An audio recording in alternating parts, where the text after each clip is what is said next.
right. Well, we are continuing our theme this morning, or the series in the New Testament. And I hope that as you spend some time praying this morning as a family, that it was a meaningful time for you. And we're taking some time through this series just to look at what is the New Testament about, what are some of the things that we can see there, what are some of the lessons that we can learn. And our goal and our prayer has been the entire time that as we give you these brief snapshots of the New Testament, that it's going to encourage you and it's going to motivate you and inspire you to dig in deeper and to learn more. And so we're nearing the end. And so I know for some of you, this has been the kind of series that has maybe been a little overwhelming because it's been a lot of content and it's more teaching than preaching. For others of you, I know you've let me know that you've really appreciated this time of just digging in deeper and learning maybe some things that you hadn't learned before. And so Pastor Jonathan, Quentin, and Peter, they're going to be wrapping this series up in the next 3 weeks. And, you know, we're going to look at some letters this morning that are called the Pastoral Letters. And these can be a little tricky to navigate. And so these letters include 1st and 2nd Timothy, the letter of Titus, and all of them, I should say, of all the letters in the New Testament, these ones can be, I think at times, very hard to understand. They can be, like I said, tricky to navigate. They can be a little bit difficult to see your way through. And so the pastoral letters are probably the ones that I have been asked about the most. Especially people who are new to the faith, maybe even people who come from different backgrounds, or those who are maybe critical of Christianity. These are definitely the letters that I have often been asked to explain because of the content and because of the things that are in there.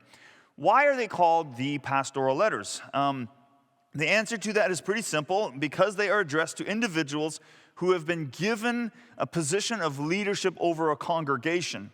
Unlike many of the other Pauline letters where he usually writes to a congregation, these 3 letters are written to individuals. And then last week we looked at the letter of Philemon, and that letter is not considered a pastoral letter because of the fact that it was written to an individual, but the content of that letter was really dealing with a personal conflict or a personal dispute. And so these letters have a lot in common. 1st and 2nd Timothy and Titus, they have a lot in common.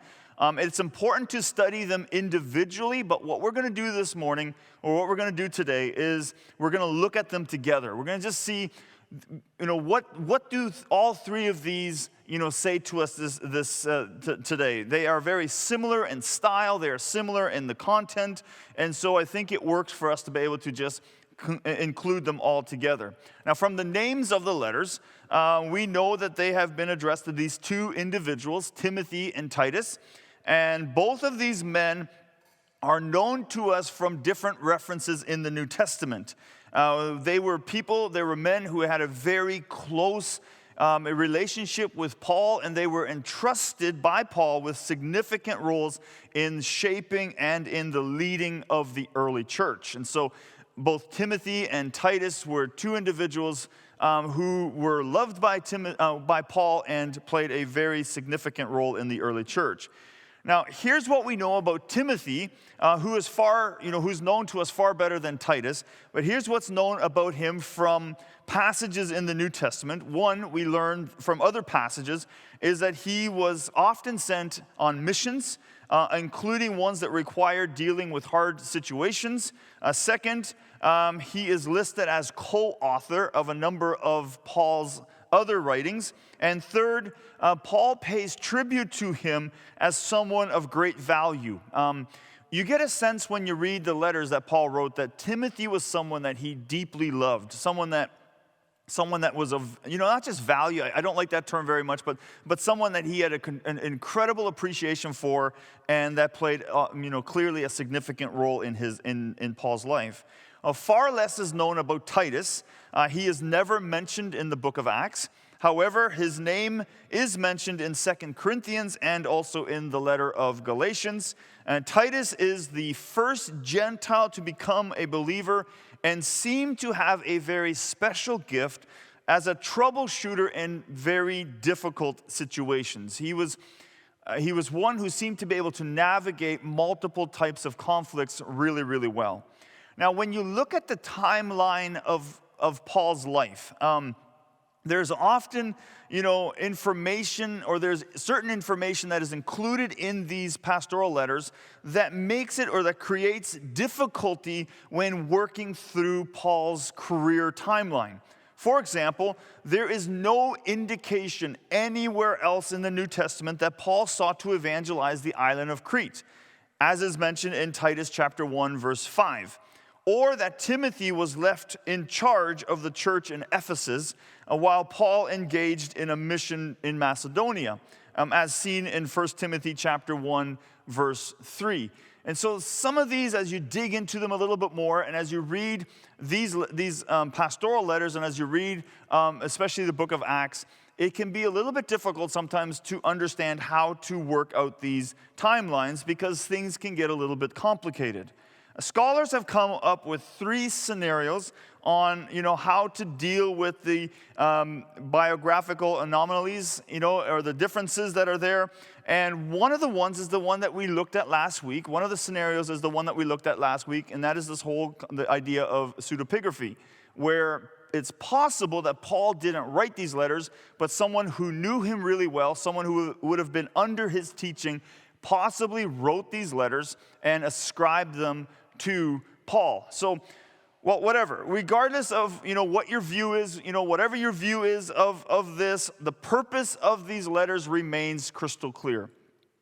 Paul wants to ensure Timothy and Titus that they need to continue the traditions that he has started, that they need to continue the teaching, the gospel that he has started, so that it will not become distorted by, different ideas or competing ideas and competing teachings. And so what I'm going to do today, instead of looking at, when the letter was written and, where the letters were written from, we're going to just dive right into the major themes, because there are a number of major themes throughout these letters, and some of them are a little bit more complicated than the ones that we've looked at before, and so I want to give us enough time, significant time for that. So let's look really quickly at these major themes. The first one I want to look at is church government, or offices or officers. Now, what do we mean by offices or officers? Obviously, we're not talking about offices and buildings or officers in that sense. These terms refer to the different roles in the church, different key positions given to people who serve within the church. And so that's an important thing to remember. In 1 Timothy and in Titus, they speak to this the most.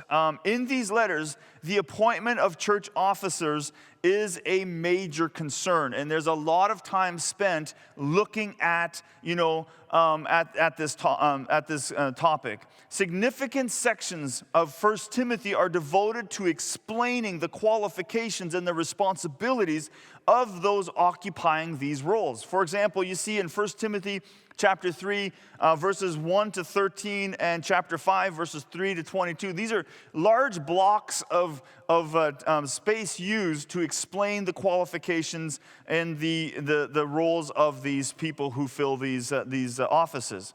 A number of offices are mentioned, but the exact functions are not always defined.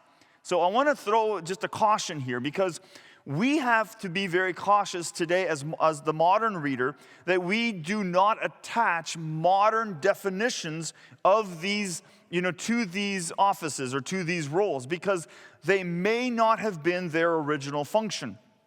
Again, just an example here, someone who was called a bishop in some parts of the early church, their role then may have been more of what we today would call a deacon or a pastor. The letters do not help us to know what these terms exactly specified.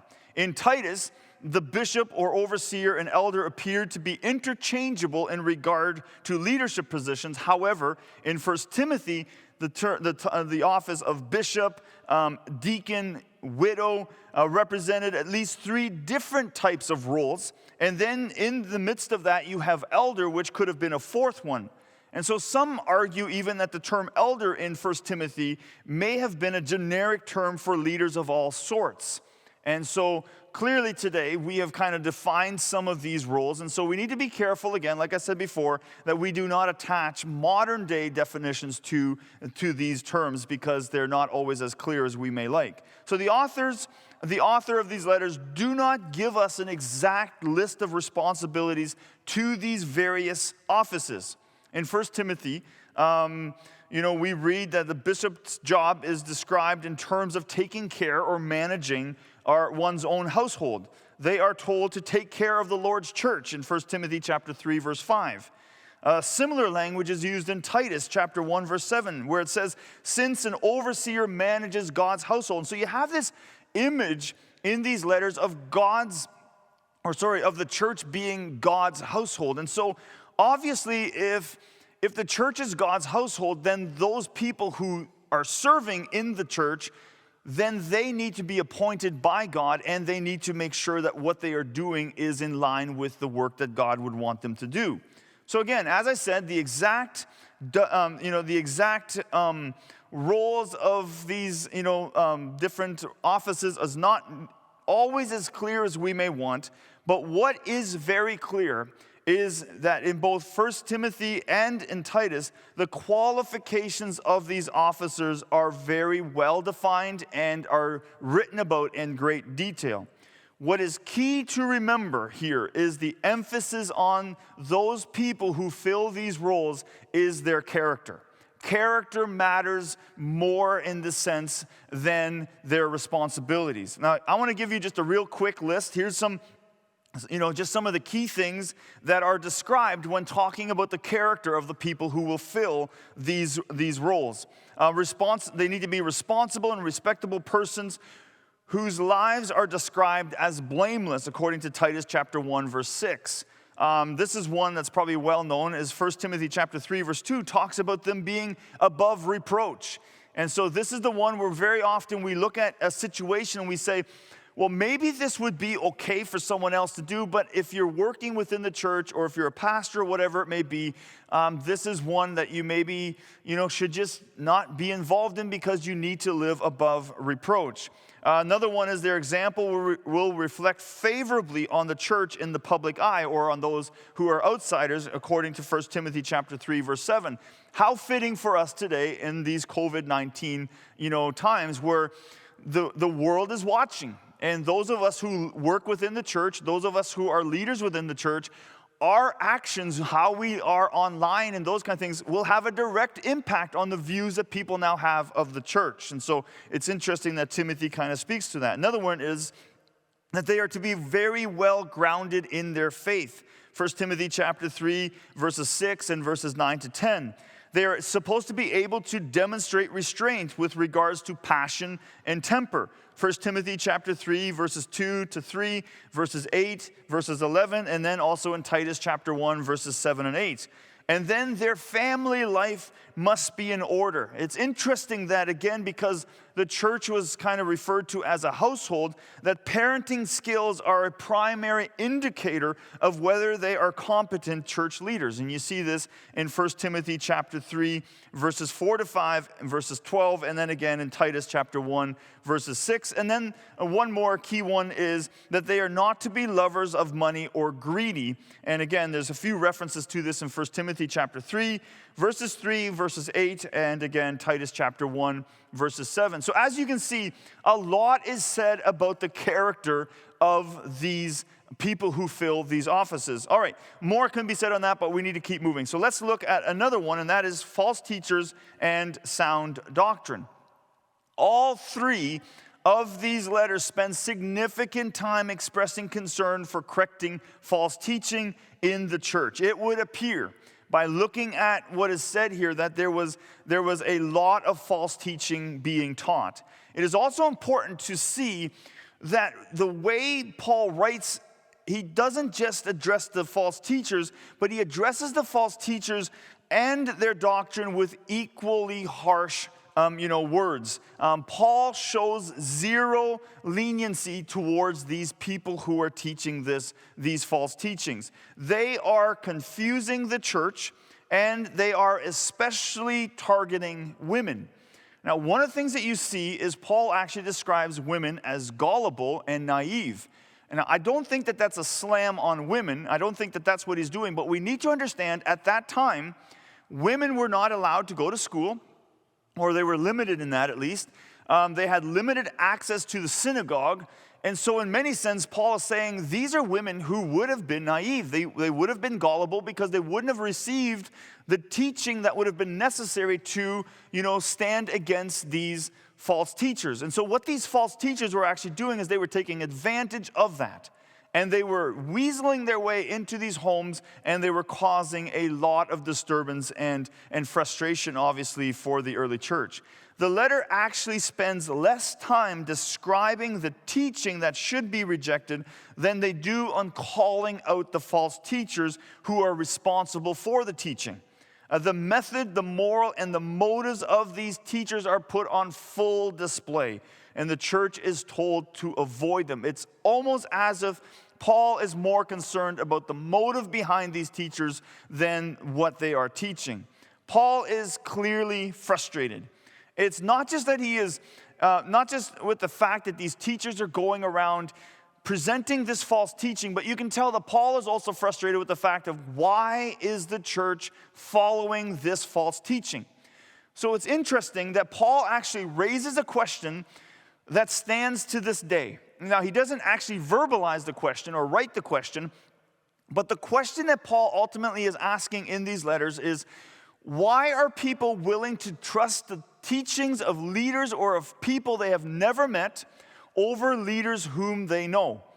I can definitely speak to this. I've had my share of people over the years come to me and say, hey, you spoke on this topic, and I went online and I found this person who teaches something that doesn't agree with you.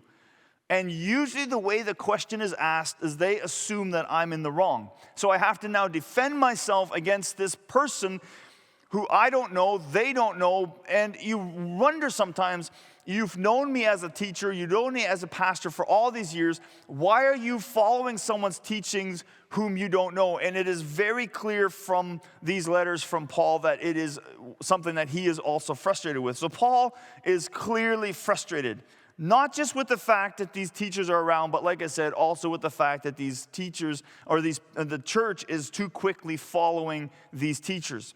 So he concludes the following. Here is basically what he wants us to remember. In 2 Timothy chapter 4, verses 3 and 4, he says this, for the time will come, maybe this is the answer to his question, for the time will come when people will not put up with sound doctrine. Instead, to suit their own desires, they will gather around them a great number of teachers to say what their itching ears want to hear. They will turn their ears away from the truth and turn aside to myths. And so maybe that's, like I said, maybe that's Paul's way of saying, maybe this is why people are often so quick to go after people who they don't know, because they're looking for a teaching that satisfies what they're looking for.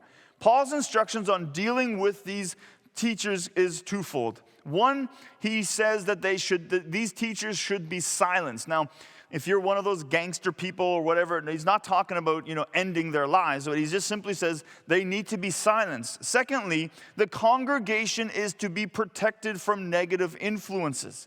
This is why the character of the leaders, and why he spends so much time talking about the character of the leaders and why it is so important. Timothy himself is told that he is to set an example for the church through his teaching and lifestyle. 1 Timothy chapter 4, verses 12 says this, do not let anyone look down on you because you are young, but set an example for the believers in speech, in conduct, in love, and in faith, and in purity. These letters seem to suggest that the moral conduct is the proof of correct belief. That just because you can say all kinds of things, but if your lifestyle does not line up with what God taught, then that is more important than maybe the words you teach at times. While the false teachers professed to know God, their lifestyle did not match what they were teaching. And so, who they said God was doesn't line up with, with how they live their lives. Therefore, Paul concludes the following in regard to sound doctrine. 1 Timothy chapter 1, verse 5. He says, the goal of this command is love, which comes from a pure heart and a good conscience and sincere faith. That is what we love. In other words, basically any doctrine that does not have love in it is not a true doctrine. And this sounds very much like what Jesus taught in John chapter 13, verse 35. So again, more could be said about that, but let's look at the next major theme: women and ministry. The pastoral letters express an attitude towards women and the role of women in the church that has been the focus of much discussion. Now, if you were to do a quick read of these letters, 1st, 2nd Timothy, and Titus, and you were to give a quick impression of what that Paul had of women, this is maybe what you would see. You would see that women are to be silent. 1 Timothy chapter 1, verses 11 to 12. They are to focus on bearing children. 1 Timothy chapter 2, verses 15, and chapter 5, verses 14. They are to manage their household. 1 Timothy chapter 5, verse 14, Titus chapter 2, verse 5. They are to be submissive to their husbands. 1 Timothy chapter 2, verses 11, Titus chapter 2, verse 5. And in regard to ministry, there is an office in the church for aged widows. 1 Timothy chapter 5, verses 9 to 10. Some women may serve as deacons. 1 Timothy chapter 3, verse 11. And one of the main ones that is often referenced is they must never be allowed to teach or have authority over men. 1 Timothy chapter 2, verses 12. Now, my guess is some of you listening are like, absolutely, amen, that settles it. It's right there in black and white. And so why is there so much discussion? Well, needless to say, not everyone would see it that way. Needless to say, these passages have been considered pretty problematic for many Christians and non-Christians alike. These verses sound, and I don't mean to be extreme here in any sense, but these verses sound sexist. They sound unreasonable, and to just put it in plain language, they just sound harsh. What do you do with these texts? What do you do with the things that you read here? For example, put yourself in the shoes of a young woman reading this.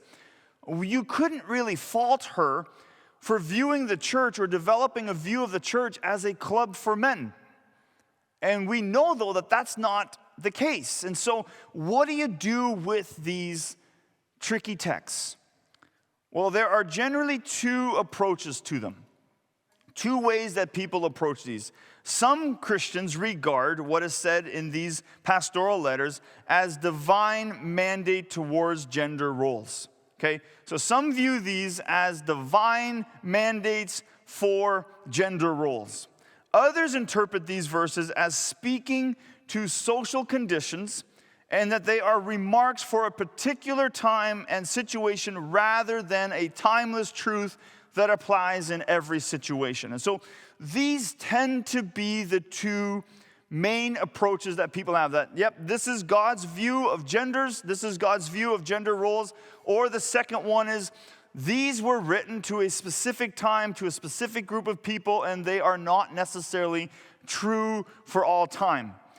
Now, we have to be very careful with both approaches because there is some major flaws with both of those approaches. So let's look at the first one. If you say these are divine instructions for all people at all times, that this is God's view,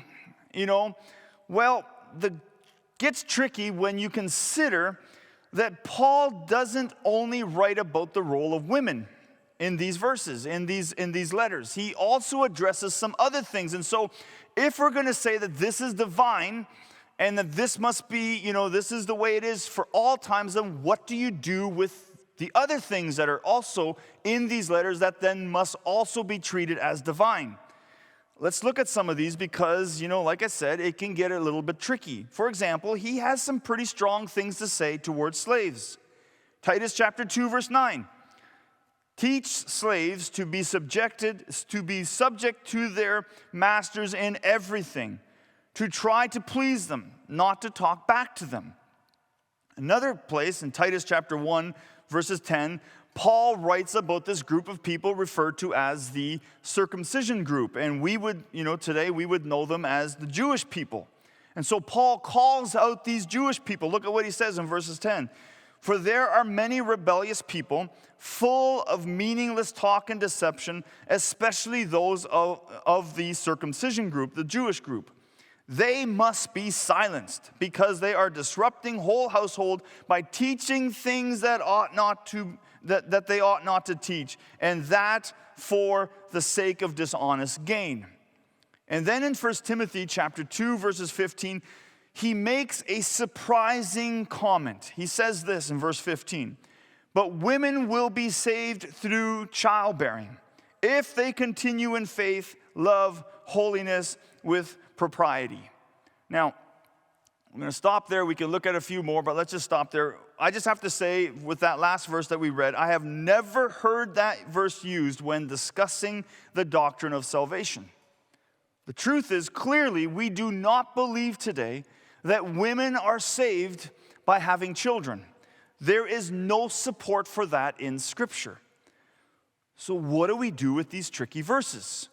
Because those who would say that women should be silent in the church and women should have no authority over men would probably not want to enforce some of these other rules or these other verses. And so how do we handle these tricky? Because obviously we cannot pick and choose which verses we want to apply and which ones we don't.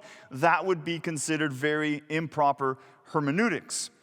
So let's look at the other side. Those who would argue and say, well, this was written for a certain time. This was, written to a certain group of people. There's also some major concerns with that, because the obvious question that we have to ask, if this was written only to certain people for a certain time, then why is it in the New Testament? So this is why it is so important for us to study these verses carefully and to see how they, fit in with other passages. Now, I'm going to come back to this in the conclusion to just kind of wrap this up, but let's move on. We have one more major theme to look at, and that is suffering and shame. For many people in Roman society, the humiliation of being chained like a criminal, like Paul says in 2 Timothy chapter 2, verse 9, would have been more disgraceful than they would have ever wanted to bear. In 2 Timothy, we read that many people, even those who were close to Paul, were beginning to desert him. When they realized that they were going to face extreme hardships, even these people who were very, very close to Paul began to desert him in the face of hardship.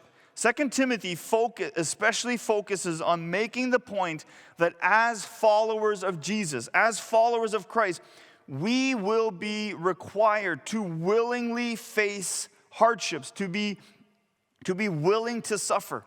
Even Timothy is invited to join Paul in suffering for the gospel. Like literally, Paul says to Timothy, I want you to come, I want you to join me in suffering for the gospel. And this message was one that would have been viewed by many people as just, too big of an ask. They just were not willing to pay that kind of price.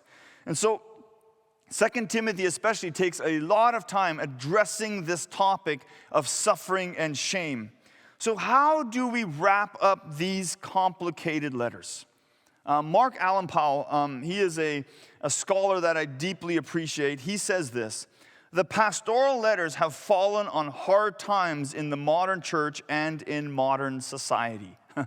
That is an understatement. I haven't been to some of these courses, but if you picture yourself for a moment reading these 3 letters in a university during maybe a women's study course or something like that, I think the view of Christianity would be pretty negative. So what do we do? How do we wrap up these complicated letters?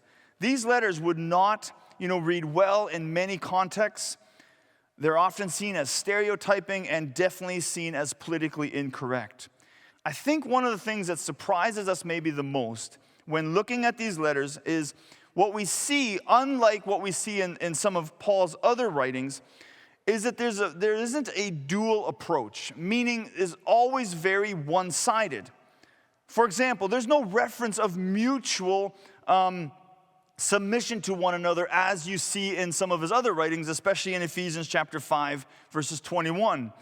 Nothing is said about let me say that again. Nothing is said about the husband's responsibilities towards his wife, or nothing is said about how the slave master is to treat his slaves. Everything is very much one-sided. Now, here's the interesting thing I want you to keep in mind, or not interesting, here's the important thing I want you to keep in mind. Even with all of these questions, and at times these frustrations, these letters, in these letters, there is universal affirmation from the Christian community that these letters are inspired and are authoritative scripture. So we cannot just dismiss them. These are scriptures. Churches of all denominations, preachers, teachers, and believers continue to read these letters and strive to understand them and to live them out. Even those verses that we may find awkward and challenging. Now, going back to Paul, he says this as well. He says the pastoral letters are probably best understood as compositions written under duress. What he's referring to here is that these letters were written during a very, very difficult time in the church. They engaged two severe types of threats for Christians at that time. One of the threats was violent persecution. And I don't think we can even imagine how violent the persecution was. Many of those people at that time who became Christians experienced extreme persecution, and most of them were killed within very short time. So that's one. So you can imagine writing to a church that is experiencing very, very severe persecution. Another, a second threat comes from within, and we've looked at that already a little bit, and that's heresy. There was a lot of people who were presenting a faith or teaching that claimed to be authentic, but clearly was not. And so what Paul is getting at here is that the author didn't have time in these severe, threats to the church. He didn't have time to be overly wordy. He didn't have time to explain. And so it's possible that some of these things were written the way they were written because of the state of the church, because of what the church was experiencing. So it's important then for us that we must read, we must study, and we must work out the meaning of these letters with a great deal of care. And the meaning that we come up with, the meaning that we see in these letters, must line up with what is in other parts of the New Testament and with the teachings and the examples that we see that Jesus gave us. And so I recognize that these letters are difficult. I recognize that maybe it's easy for us sometimes to pick and choose which parts we like, but let's not do that. Let's make sure that we are reading these letters the way they are meant to be written, that we cannot just dismiss them entirely. We cannot pick and choose the parts that we want and ignore the rest. We can't just say, well, it was written to a certain people back then, and so therefore it has no meaning for us today. What we must do is proper hermeneutics. We need to study them. We need to prayerfully examine them. And we need to make sure that whatever our conclusion is of what the meaning is, that it lines up with the rest of Scripture. And so there's so much more, and I wish our time wasn't always this short, but there's so much more that we could say to this. I recognize that these are pretty sticky, and so thank you for sticking through this with me, and I hope that this inspires you to dig in, to read your Bible, and to get to know these verses and these writers and the context with which they were written. So God bless you, and have a wonderful rest of the day.